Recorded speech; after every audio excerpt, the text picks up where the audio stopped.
ખેડૂત ભાઈઓ નમસ્કાર. ખેડૂત વાણી આપ સૌનું હાર્દિક સ્વાગત કરે છે. આજે અમે તમારા માટે બહુ મોટા સમાચાર કહી શકાય અથવા તો તેને એક ઉપયોગી માહિતી પણ કહી શકાય. આપણે સૌ આજકાલ પ્રાકૃતિક ખેતી અથવા કુદરતી ખેતીની વાતો સાંભળી રહ્યા છીએ. પ્રાકૃતિક ખેતી કરવી તો છે, પણ તેમાં ખેડૂત મિત્રોને ઘણો બધો ડર લાગેલો છે.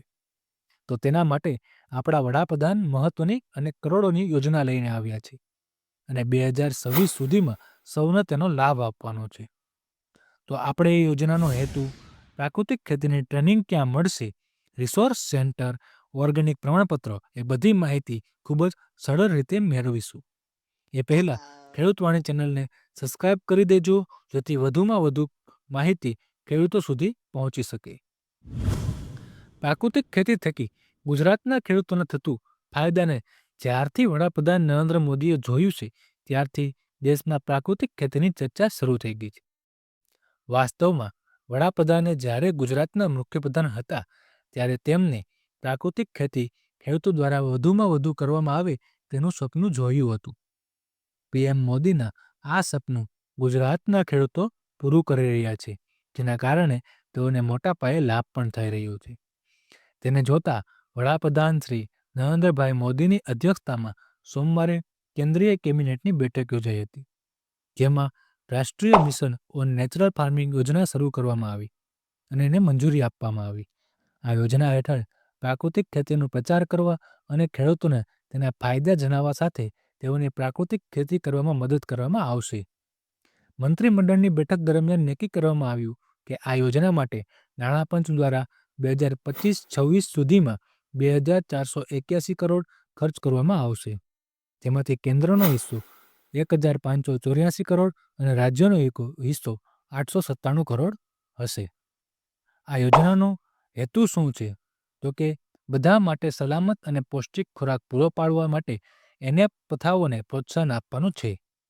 મિશનની રચના ખેડૂતોને ખેતીના ઇનપુટ ખર્ચ અને બાહ્ય રીતે ખરીદેલા ઇનપુટ નિર્ભરતા ઘટાડવા માટે મદદ કરવામાં આવશે.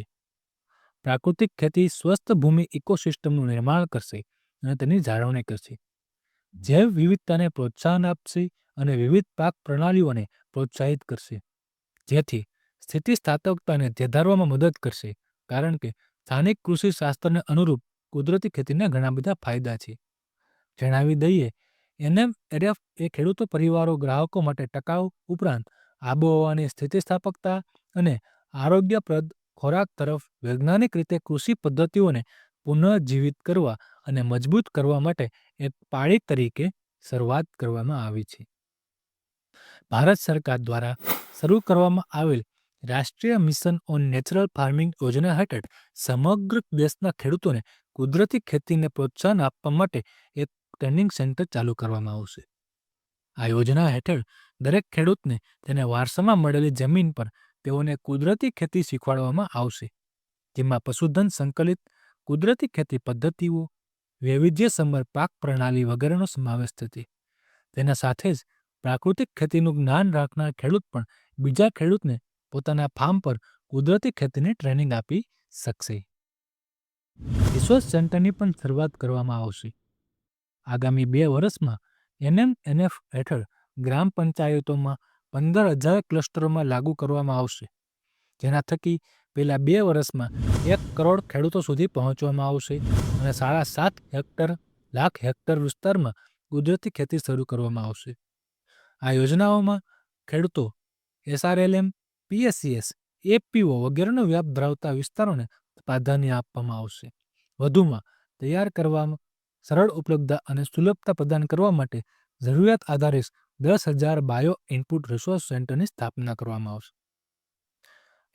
એનએફ હેઠળ લગભગ 2,000 એનએફ મોડલ ડેમોન્સ્ટ્રેશન ફાર્મની સ્થાપના કૃષિ વિજ્ઞાન કેન્દ્ર અને કૃષિ યુનિવર્સિટીઓને ખેડૂતોને ખેતરોમાં કરવામાં આવશે અને અનુભવી અને પ્રશિક્ષિત ખેડૂત માસ્ટર ટ્રેનર્સ દ્વારા સપોર્ટ કરવામાં પણ આવશે. ઈચ્છુક ખેડૂતોને કેવીકે કૃષિ યુનિવર્સિટી ખેડૂતોના ખેતરોમાં પ્રેક્ટિસમાં તેમના ગામોની નજીકમાં એનએફ પેકેજ, એનએફ ઇનપુટ્સની તૈયારી પણ વગેરે પણ મોડલ ડેમોન્સ્ટ્રેશન ફાર્મ્સના તાલીમ આપવામાં આવશે. 18.75 લાખ પ્રશિક્ષિત ઈચ્છુક ખેડૂતો તેમનો પશુધનનો ઉપયોગ કરીને અથવા તો બીઆરસી પાસેથી ખરીદી કરીને જીવામૃત, બીજમૃત વગેરે જેવા ઇનપુટ્સ તૈયાર કરશે. 30,000 કૃષિ સખીઓ ક્લસ્ટરોમાં જાગૃતિ પેદા કરવા, એકત્રીકરણ કરવા અને ઇચ્છુક ખેડૂતોને હેન્ડ હોલ્ડ કરવા માટે તૈનાત કરવામાં આવશે. કુદરતી ખેતીની પદ્ધતિઓ ખેડૂતોને ખેતીના ઇનપુટ ખર્ચ અને બહારથી ખરીદેલ ઇનપુટ પર નિર્ભરતા ઘટાડવામાં મદદ કરશે, જ્યારે જમીનની તંદુરસ્તી, ફળદ્રુપતા અને ગુણવત્તાને પુનઃજીવિત કરશે અને જળ ભરાય, પૂર, દુષ્કાળ વગેરે જેવા આબોહવા જોખમો સાથે સ્થિતિસ્થાપકતા નિર્માણ કરવામાં આવશે. ખાતરો, જંતુનાશકો વગેરે અને ખેડૂત પરિવાર દ્વારા દેશના લોકો માટે સ્વસ્થ અને પૌષ્ટિક ખોરાક પૂરો પાડવાનું આ યોજનાનું મુખ્ય લક્ષ્ય છે. વધુમાં પ્રાકૃતિક ખેતી દ્વારા એક સ્વસ્થ ધરતી માતાની ભવિષ્યની પેઢીઓને આપવામાં આવશે.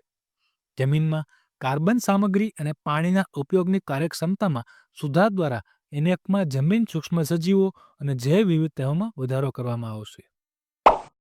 ખેડૂતોને તેમના ખેતરની કુદરતી ખેતીની પેદાશોમાં બજારમાં પ્રવેશ અપાવવા માટે એક સરળ પ્રમાણપત્ર સિસ્ટમ અને સમર્પિત સામાન્ય બ્રાન્ડિંગ પ્રદાન કરવામાં આવશે. એનએફ અમલીકરણનું વાસ્તવિક સમયનું જીઓ ટેગ અને સંદર્ભિત મોનિટરિંગ ઓનલાઈન પોર્ટલ દ્વારા કરવામાં આવશે.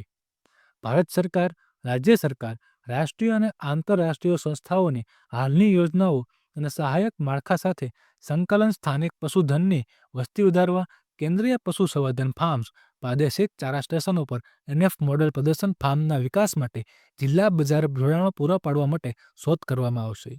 સ્થાનિક ખેડૂતોના બજારોમાં એપીએમસી માટે કન્વર્જન્સ દ્વારા બ્લોક સ્તર મંડીઓ, હાટ, ડેપો વગેરે. વધુમાં વિદ્યાર્થીઓને રાવે પ્રોગ્રામમાં એનએફમાં જોડાવવામાં આવશે અને એનએફ પર અંડર ગ્રેજ્યુએટ અને અનુસ્નાતક અને ડિપ્લોમા અભ્યાસક્રમમાં સમાવિત કરવામાં આવશે. આ વિડીયો વધુમાં વધુ ખેડૂતો સુધી પહોંચાડી ચેનલને લાઇક કરો, શેર કરો અને સબસ્ક્રાઇબ કરવા વિનંતી. ધન્યવાદ.